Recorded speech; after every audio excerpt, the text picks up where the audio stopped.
Have you ever stood in front of your colleagues to give a presentation and felt your mind go completely blank? Oh, absolutely.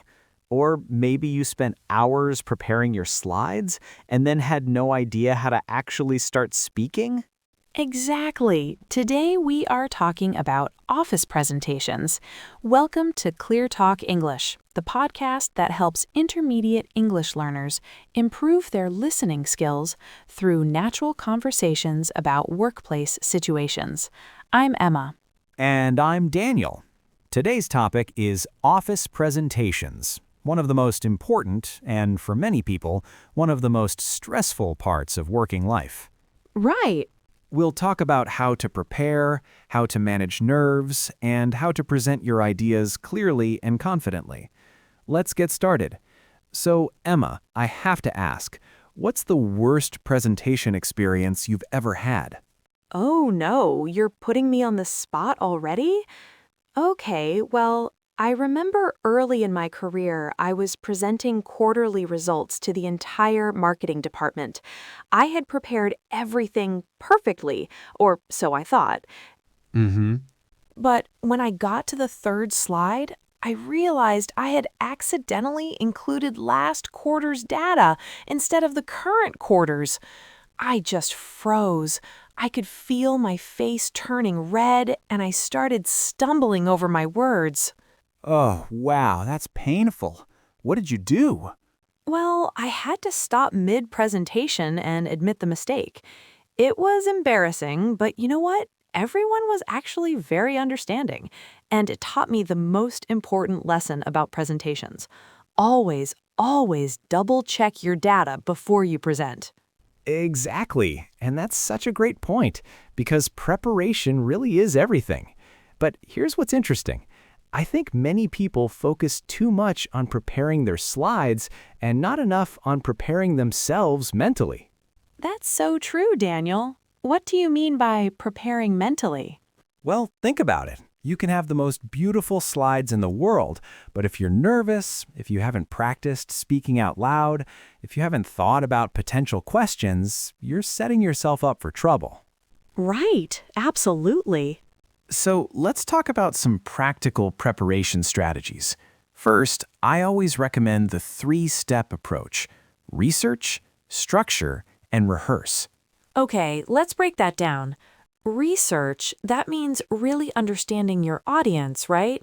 Not just the topic you're presenting. Exactly. You need to ask yourself, who am I presenting to?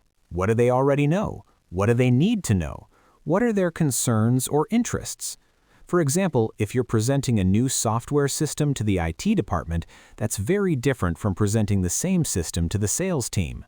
That makes perfect sense. The IT team wants to know about technical specifications, integrations, security. Right. While the sales team wants to know how it will help them close more deals, make their job easier, improve customer relationships. Completely different focus. Now, what about structure? I know this is something many people struggle with. Structure is crucial, and it doesn't have to be complicated. I like the classic formula. Tell them what you're going to tell them, then tell them what you told them. Oh, the old introduction, body, conclusion structure. Exactly. But here's the key. Your introduction should grab attention and clearly state your main point. Don't bury the lead. If you're recommending a new marketing strategy, say so up front. Today, I'm going to show you why we should shift our focus to social media marketing and how we can implement this change in the next quarter. That's so clear and direct. I love that approach. And what about managing nerves? Because even with great preparation, many people still feel anxious. Oh, nerves are completely normal, Emma. Even experienced presenters get nervous. The key is to use those nerves as energy rather than letting them paralyze you. Interesting. How do you do that? Well, first, practice breathing exercises. Deep, slow breaths can really calm your nervous system. Second, reframe your thinking. Instead of, I'm so nervous, what if I mess up, try, I'm excited to share this information with my colleagues. That's a great mindset shift. What about physical preparation? Any tips there? Absolutely. Arrive early and familiarize yourself with the room.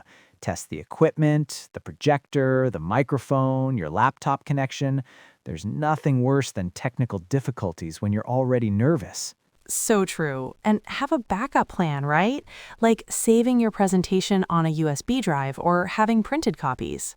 Exactly. Now let's talk about the actual presentation. How do you start strong? Emma, what do you think makes a good opening? Well, I think you need to connect with your audience immediately. You could start with a question, a surprising statistic, or even a brief story related to your topic, something that makes people sit up and pay attention. Perfect. And avoid starting with apologies or negative statements like, I'm not very good at presentations, or this might be boring, but you're already undermining yourself before you've even begun. Oh, that's such a common mistake.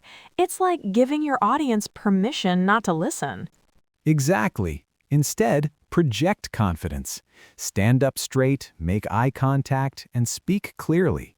Even if you don't feel confident, acting confident can actually make you feel more confident. That's interesting. Fake it till you make it, in a sense. Now, what about engaging the audience throughout the presentation? How do you keep people interested? Great question. First, vary your delivery. Don't speak in a monotone. Change your pace, your volume, your tone. Pause for emphasis. Use gestures, but natural ones, not forced movements. Right, and ask questions, even rhetorical ones. It keeps the audience mentally engaged. Yes, and use stories and examples. Abstract concepts become much clearer when you illustrate them with real situations.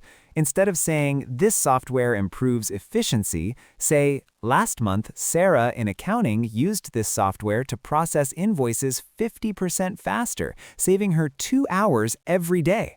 That's so much more compelling. It gives people a concrete image to connect with. Now, let's talk about some useful phrases that our listeners can use in their presentations. Absolutely. Let's start with transitioning between topics. Instead of just saying, next, try phrases like, moving on to our next point, or this brings us to, or let me shift focus to. Those sound much more professional. What about when you want to emphasize something important?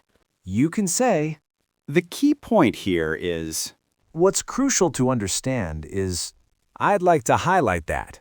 And don't forget the power of repetition. If something is really important, say it multiple times in different ways. Right. And what about handling questions? That's another area where people often struggle. Questions can be tricky, but they're also an opportunity to show your expertise. First, if you don't understand a question, don't be afraid to ask for clarification. Could you rephrase that? Or are you asking about the technical aspects or the business implications? That's smart. And what if you don't know the answer? That's a great question. I don't have that information with me today, but I'll find out and follow up with you. Absolutely. People respect honesty and thoroughness. Now, we should also mention body language, shouldn't we? It's such an important part of presenting. Oh yes, body language is huge. Your posture, gestures, and facial expressions all communicate as much as your words, maybe more. Stand up straight, keep your shoulders back, and avoid crossing your arms. It creates a barrier between you and your audience. And eye contact is crucial, right? Yes, but here's a tip for people who find eye contact intimidating. You don't have to stare directly into people's eyes the entire time. Look at different sections of the room. Focus on friendly faces, or even look just above people's heads. From the audience's perspective, it still looks like you're making eye contact. That's such a helpful, practical tip. Now, let's talk about ending strong. How should you wrap up a presentation? The conclusion is just as important as the introduction. Summarize your main points clearly, restate your key message, and end with a call to action. Tell your audience exactly what you want them to do next. Right, like, I recommend we implement this new system by the end of the quarter. Or, I'd like your approval to move forward with this proposal. And don't forget the power of pauses, right? A well timed pause can really emphasize a key point and give your audience time to absorb what you've said. Exactly. And avoid weak endings like, so that's all I have, or any questions? Instead, try to summarize, or in conclusion, followed by your key message, and then I'm happy to take your questions. That's so much more professional and confident. Before we wrap up, Daniel, do you have any final tips for our listeners who might be preparing for a presentation right now? Yes, here's my most important advice. Practice out loud. Don't just read through your notes silently. Stand up, speak your presentation aloud, time yourself. Practice in front of a mirror or record yourself on your phone. It might feel awkward at first, but it's the best way to improve. Such good advice. And remember, your audience wants you to succeed. They're not sitting there hoping you'll fail. They want to hear what you have to say. Absolutely. That's a wonderful point to end on. Presentations are about communication and sharing valuable information, not about being perfect. Well, that's all for today's episode of Clear Talk English. Thank you for joining us, and we hope these tips help you feel more confident in your next office presentation. Keep practicing your English, and we'll see you next time. Good luck with your presentations.